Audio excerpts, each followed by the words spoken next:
Un soldat tchadien tué et 8 blessés, plusieurs éléments de Boko Haram tués, c'est le bilan de l'attaque islamiste repoussée par l'armée tchadienne ce mercredi.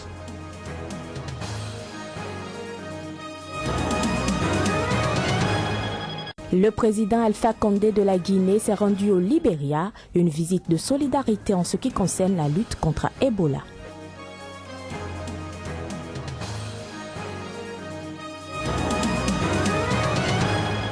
Puis environ 300 enfants soldats ont été démobilisés ce mardi lors d'une cérémonie de remise d'armes, un début de réinsertion pour ces derniers.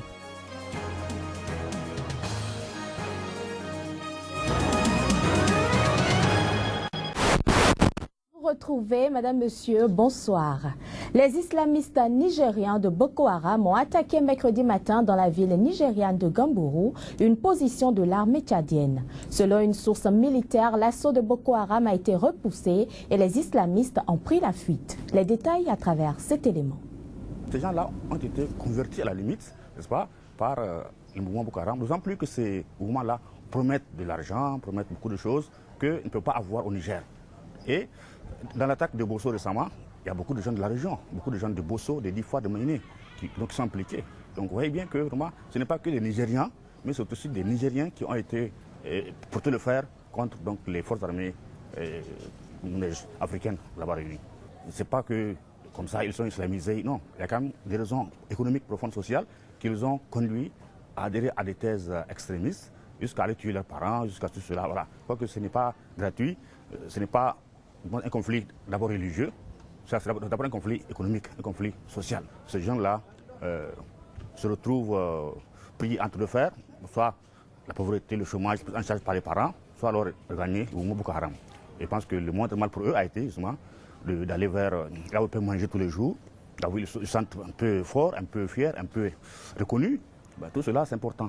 Donc c'est ça qui a conduit justement à ce que nous ayons en quelques mois une masse critique de jeunes gens qui est rejoint donc, le mouvement Boko Haram. Les islamistes nigérians de Boko Haram ont attaqué mercredi matin dans la ville nigériane de Gambourou une position de l'armée tchadienne. Selon une source militaire, l'assaut de Boko Haram a été repoussé et les islamistes ont pris la fuite. Les détails à travers cet élément. Un soldat tchadien tué et 8 blessés, plusieurs éléments de Boko Haram tués et 3 véhicules des assaillants détruits, voilà le bilan de cette attaque repoussée par l'armée tchadienne. Les éléments de Boko Haram ont voulu surprendre l'armée en l'attaquant très tôt.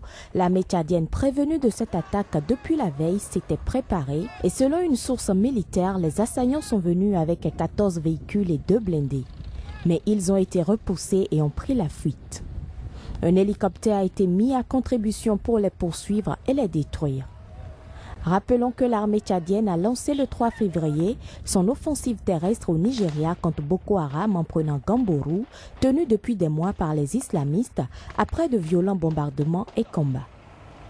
Le lendemain, les islamistes avaient lancé une contre-attaque meurtrière contre la ville camerounaise de Fotokol, séparée de Gambourou par un pont. Le Tchad, le Niger, le Nigeria, le Cameroun et le Bénin se sont mis d'accord samedi pour mobiliser 8700 hommes, soit 1200 de plus qu'initialement annoncé, dans une force multinationale de lutte contre Boko Haram. Dans son discours de 28 minutes dans lequel il parle tour à tour en arabe puis en Hausa, Aboubakar Shekau, le chef de la secte, se moque de la coalition multinationale formée et du nombre de soldats envoyés par cette dernière pour combattre les positions de la secte islamiste. Depuis 2009, l'insurrection de Boko Haram et sa répression ont fait plus de 13 000 morts et 1,5 million de déplacés au Nigeria. Il faut dire que Boko Haram ne prospère pas seulement au Nigeria, mais aussi dans les communautés plus isolées du sud-est du Niger. Dans ce pays, les jeunes sans emploi ni espoir se font attirer vers le mouvement islamiste, d'abord par nécessité économique et moins par dévotion religieuse. C'est en tout cas l'avis de Souley Hadji, il est professeur de sciences politiques à l'université de Niamey. Après un vote du Parlement à l'unanimité, les troupes du Niger vont passer à l'offensive contre Boko Haram hors de leur territoire. Et pour le président Issoufou, cette bataille ne finira qu'avec une éradication totale du groupe extrémiste nigérian. Moi je dis que Boko Haram n'a pas d'avenir. Nous vaincrons, Inch'Allah, Boko Haram. Boko Haram n'a aucun avenir dans notre sous-région. Plus de 1300 km à l'est, à la frontière avec le Nigeria, le Niger s'est déjà fait attaquer.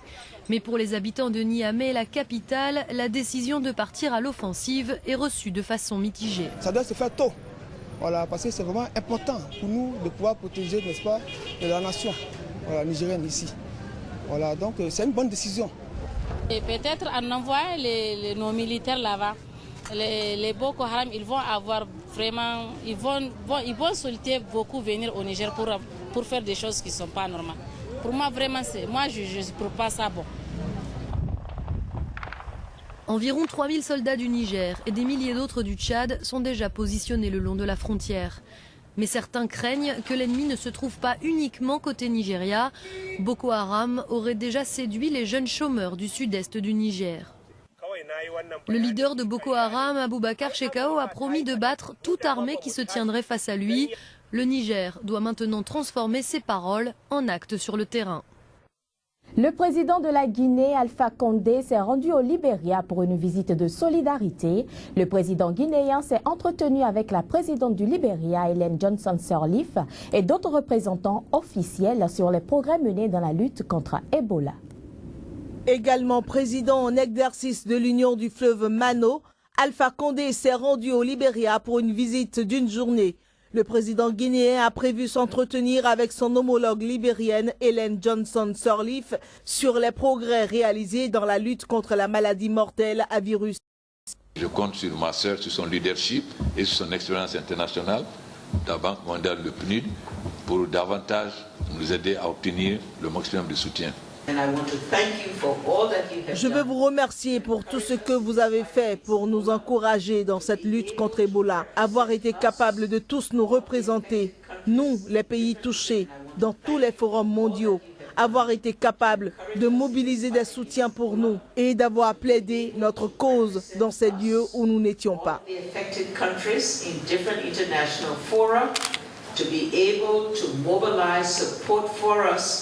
To be able to present our cases in those cases when we were not there. Dans son dernier bilan, l'OMS fait état de plus de 8000 victimes du virus Ebola.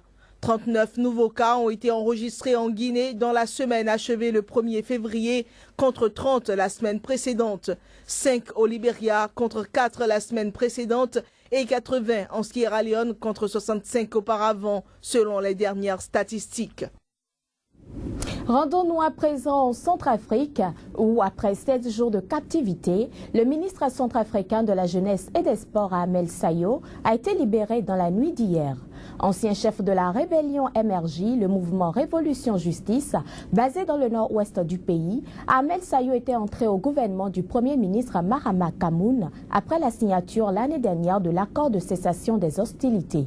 Il avait été enlevé dans le nord de Bangui alors qu'il rentrait de l'église après la messe dominicale. Les négociations pour sa libération ont été menées notamment par le ministre de l'Intérieur et l'archevêque de la capitale. Il faut dire que c'est la première fois qu'un membre de gouvernement en fonction est kidnappé en Centrafrique. Direction le Sud-Soudan, environ 300 enfants soldats appartenant à un groupe rebelle ont participé à une cérémonie de remise des armes mardi. Ils marquent ainsi leur démobilisation et le début de leur réinsertion. Reportage. Les enfants libérés sont âgés entre 11 ans et 17 ans et certains combattaient depuis plusieurs années et n'ont jamais été à l'école. Désarmement, démobilisation, réintégration, c'est un long chemin qui attend ces jeunes au parcours complexe. 300 enfants en plus ont été démobilisés ici à Pibor. Ils passeront des examens de santé, seront vaccinés, bénéficieront d'un soutien psychologique et seront inscrits dans une base de données afin que nous puissions essayer de retrouver leurs familles. Une fois libérés, ces enfants seront placés dans un centre pendant 3 mois. Ils feront du sport, diverses activités ludiques, afin qu'ils puissent effacer leurs souvenirs de la guerre. Ensuite, dans les prochaines semaines, ils auront la possibilité de retourner à l'école. La phase qui est très importante, c'est la réintégration à la vie civile. Économiquement, il y a l'option d'envoyer l'enfant à l'école. Mais certains enfants ont été absents très longtemps et retourner à l'école avec des enfants beaucoup plus jeunes ne les intéresserait guère. Pour des enfants qui ont été habitués à des gains rapides dans le cadre du conflit armé, il n'est pas facile de comprendre les gains que l'éducation peut procurer à moyen terme. Mais quelques-uns donnent à espérer. Je m'appelle Martin, je suis très content car j'ai été libéré de l'armée et je vais pouvoir retourner à l'école. Le Soudan du Sud, déjà confronté aux activités de groupes armés à son indépendance en juillet 2011, a sombré en décembre 2013 dans une guerre civile à grande échelle. Les combats entre les forces pro-Kir et pro-Machar s'accompagnent de tueries et atrocités contre les civils sur des bases ethniques. Quelques 12 000 enfants, principalement des garçons, ont alors été recrutés de force. La page culture de ce journal nous amène en République démocratique du Congo, où les adeptes du Kitendi ont célébré hier la journée de la SAP. Reportage. Car la SAP, c'est une société des artistes et des personnes élégantes. Les fidèles de la religion Kitendi, venus de quelques provinces de la République démocratique du Congo et de Brazzaville en République du Congo, ont célébré mardi à l'entrée du cimetière de la Gombe, à Kinshasa, où repose pour l'éternité le pape de la SAP congolaise Stervos Niakos, la journée de la SAP. Ils ont profité de cette occasion pour chacun exhiber des vêtements hors mode et non encore présentés par les stylistes à travers un défilé de mode spontané. C'est de cette façon qu'ils veulent honorer la mémoire de Stervos Niakos, surnommé le pape de la SAP et décédé le 10 février 1995. C'est le 20e anniversaire de la mort de Stervos Niakos, à qui nous avions donné le maillot numéro 1, puisqu'il est le premier parmi les sapeurs. À chaque 10 février, tous les Congolais, tous les membres de l'équipe, léopards de la SAP, nous venons à sa tombe pour lui rendre hommage. Près d'1 millier de jeunes sont venus pour commémorer le 20e anniversaire de disparition du seigneur de la SAP congolaise. Il n'est pas du tout vraiment un Dieu, le Tout-Puissant, non. Il n'est pas le Dieu Tout-Puissant, mais certains l'ont surnommé le Dieu de la SAP, le pape de la SAP à cause de la valeur qu'il accordait aux habits, à la mode jusqu'au point de créer une Bible de la SAP appelée Moda Homo, et dans laquelle se trouve tout ce qui concerne la SAP. De plus en plus, le terme SAP se fait remplacer par sapologie. Toutefois, tous ces deux vocables expriment l'amour de la mode, du beau être, du bien habillé et du chic. Ce sera tout pour cette édition. Merci de nous avoir suivis. Au revoir.